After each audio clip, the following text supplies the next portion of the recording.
Headlines आप जान चुके हैं। अभी आपको बताएं कि महाराजा रणजीत सिंह की बरसी के मौके पर भारत और दीगर ममालिक से आने वाले सिख यात्रियों की गुरुद्वारा पंजा साहब आमद यात्रा का आगाज गुरुद्वारा पंजा साहब से होते हुए यात्रियों का काफिला खुसूसी शटर सर्विस के जरिए गुरुद्वारा ननकाना साहब पहुंचा।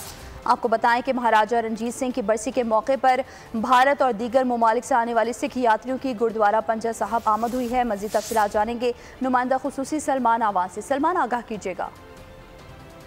जी बिल्कुल, महाराजा रणजीत सिंह को सिख मजहब और पंजाब की तारीख में बड़ी इंपॉर्टेंस हासिल है। यही वजह है कि हर साल उनकी बरसी के मौके के ऊपर न सिर्फ भारत बल्कि दुनिया के दीगर ममालिक से भी सिख यात्री पाकिस्तान आते हैं और लाहौर में महाराजा रणजीत सिंह की समाधि पर हाजिरी देते हैं। इसके साथ ही गुरुद्वारा पंजा साहब भी जाते हैं, जो कि सिख मत के मानने वालों के लिए बड़ा ही एक इम्पोर्टेंट मुकद्दस मकाम है। इस मौके पर जो पाकिस्तान की जानिब से अरेंजमेंट्स किए जाते हैं, हमेशा की तरह इस बार भी सिख यात्री उन अरेंजमेंट्स के ऊपर, इंतजामात के ऊपर इंतहाई खुश और मुतमईन दिखाई दिए। उनका कहना था कि क़यामत आम के बेहतरीन इंतजामात पर वो हुकूमत पाकिस्तान और सिक्योरिटी फोर्सेज को खराज तहसीन पेश करते हैं, क्योंकि सारे पाकिस्तान, गुरुद्वारा कमेटी, पाकिस्तान आर्मी और पुलिस के बहुत खास तौर पर उन्होंने शुक्रिया अदा किया जिन्होंने इतना ज्यादा ख्याल रखा, अरेंजमेंट्स बेहतरीन किए। और यात्रियों को कहना था कि वो जब भी पाकिस्तान आते हैं तो उन्हें हर बार बहुत सारा प्यार जो है वो पाकिस्तान की धरती से मिलता है, जिसको वो कभी तस्वुर भी नहीं कर सकते थे।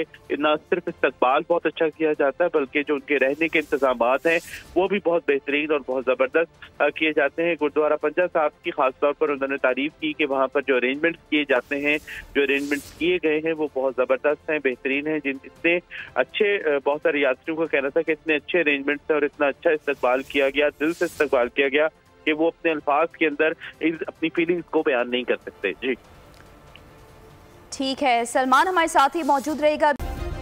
सब्सक्राइब करें और बेल दबाएं ताकि कोई खबर रह न जाए।